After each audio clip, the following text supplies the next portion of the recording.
Alrighty, we are going to now, after those headlines, continue with some more, spotlight on geopolitics, just with the Middle East conflict evolving in Israel, Iran, and the United States. It continues to raise serious concerns about stability across the Middle East and beyond. There are several critical developments that analysts are watching closely, from internal dynamics within Iran to the way regional powers are also shaping themselves, as well as the broader global power balance. Let's unpack all of this Middle East conflict with Dr. Sonja Theron, Security Studies Lecturer at the University of Pretoria. Dr. Sonja, good morning, and thank you for your time at this hour. Good morning. It's great to be here. So let's begin with perhaps what's now happening inside Iran itself. The dynamics, what we know about, what's happening within Iran's leadership right now. Any credible discussions about the succession plan, the political instability, especially given the past protests that were happening inside the country prior to the escalation?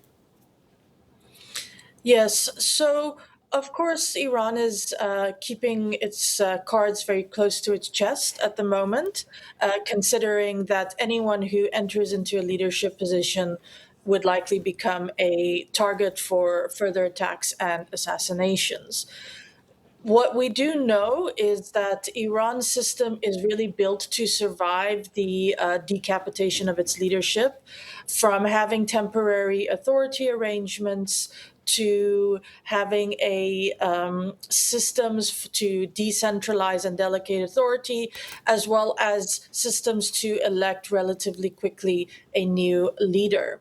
So that is still ongoing. They obviously haven't announced things. We've heard rumors that they may actually not announce or choose a supreme leader immediately, and rather choose a council or group of leaders to lead Iran during this time. In terms of protest, paradoxically, what has actually happened is that this war has closed the space for protests who have been calling for change in Iran, not just recently, but we've seen increasing protests over recent years. And that is something that is quite common with wartime conditions. So at the moment, the protest seems to have been halted, as most people are taking shelter as well as fleeing Tehran. Okay, thank you for speaking to that, because obviously then beyond Iran itself, the regional powers like Saudi Arabia, Turkey, Qatar, how are they positioning themselves right now, as they seem to be trying to avoid being drawn directly into the conflict? But I mean, if the situation does deteriorate further, there's the crisis of refugee movements across the region that will ultimately affect them. Absolutely. It's a very delicate balance that your Gulf states and other Middle Eastern states are dealing with right now, in the sense that they don't want to be pulled into this war. They have traditionally hedged their position between Iran and the United States, but they are very clearly wanting to and needing to signal that any serious invasions or threats to their sovereignty and territorial integrity, they will respond to. But at the same time, we're also seeing some effort by Iran to indicate that they're really just interested in U.S. interests. Of course, at the same time, we're seeing reports of attacks on oil infrastructure. So it's a very tense situation, and things can escalate very quickly. Because there's talks of what some analysts are describing as a possible oil war. And so beyond price spikes, vulnerable oil infrastructure within Iran itself, I mean, what could this then mean for global energy markets, shipping lanes, energy infrastructure as well? But even the role of China and Russia, right? They also were looking for responses from them. They've been relatively cautious at this point in their own responses. What does that distance tell us about the current global power dynamics as well? It's quite interesting, but not wholly unexpected, that Russia and China are keeping their distance. They have been traditionally partners of Iran, but if you look at Russia, for example, it is a partner in the sense that, yes, there's been some military cooperative agreements and things, but they're not allies. There's no collective defense mechanism in any treaty which says that if Iran is attacked, Russia must intervene. China is even more so. China's traditionally been an economic partner, and it's a pragmatic partnership. It's not a partner that partnerships that's embedded in a deep sense of collectivity or sense of shared identity or history or anything of that sort. So while they are certainly rhetorically challenging what the U.S. and Israel are doing in Iran, they are likely to remain condemning this, but not actually getting directly involved. Because the big question is, what is the end game looking like for Israel, for the United States, for Iran, particularly, of course, as the region faces increasing instability as well.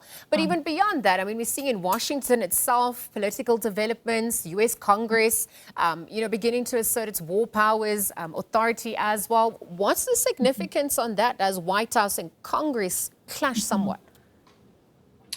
Yes, they are clashing, but what we have seen, not just in this circumstance, but over the last few months, is that the Republican-led Congress is very hesitant to go against Trump for a variety of reasons linked to U.S. domestic politics. So the votes have been, there's been a couple of votes to try and restrict Trump's powers in this war. Those have not passed successfully because it is a Republican-led White House. So at the moment, this seems to be a White House-driven initiative, and it's not looking like that's likely to change very soon. Okay, we're still monitoring those developments as well, because Iran itself, I mean, we know also has a network of regional allied groups across the Middle East. And if we're realistically looking at the risks that are being posed, groups that could multiply on different fronts, tell us a little bit how dangerous that could be for wider regional war as well, but also the role of the United Nations Security Council at this point, the role that they're playing. Realistically, given the divisions amongst the major powers, how relevant they remain in this escalation. Yes. So with regard to the first point, that is perhaps even more surprising than Russia and China's distance, is that a lot of Iran's allies in the Middle East have been also hedging their bets and their position a little bit. We've certainly seen it escalate in Lebanon with Israeli and Hezbollah. But if we look at the Iranian sub-state actors and groups within Iraq, they have been hesitant to get involved and watching the situation carefully. The Houthi rebellion in Yemen as well, there was significant fear that they would restart their attacks in the Red Sea, which, in addition to closing the Strait of Hormuz, would cause even more problems in shipping lanes. Similarly, we've seen they're taking a very strategic stance, a very careful stance to first see how things escalate. In terms of the UN Security Council, we are unfortunately dealing with almost a return to the Cold War paralysis, because the decision-making body in the UN Security Council is unable to do anything that would actually result in action on the UN's part because of the veto powers of the US, Russia, China.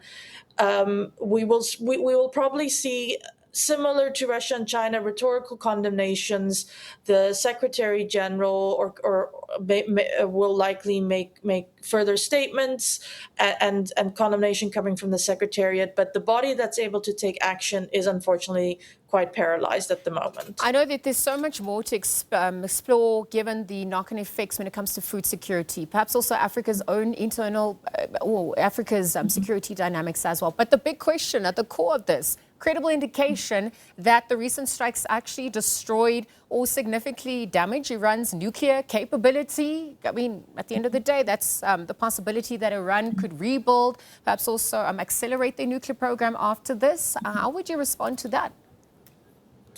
Yes, so it's if the stated reasons, and we're not really sure why exactly the U.S. and Israel have started this war, but one of the stated reasons is Iran pursuing nuclear capabilities. And what attacking Iran actually signals to the leadership in Iran is that we actually do need nuclear weapons to prevent this happening. So in some ways, it's actually leading to the opposite effect of what is being desired through this war. Well, Dr. Sonja, there's so many moving parts at this point, and the questions remain up in the air. Thank you for weighing in at this hour. We're closely monitoring what that development obviously also means for global power dynamics. But for now, let's leave our conversation there. Dr. Sonja Theron, Security Studies Lecturer at the University of Pretoria, weighing in on that Middle East conflict.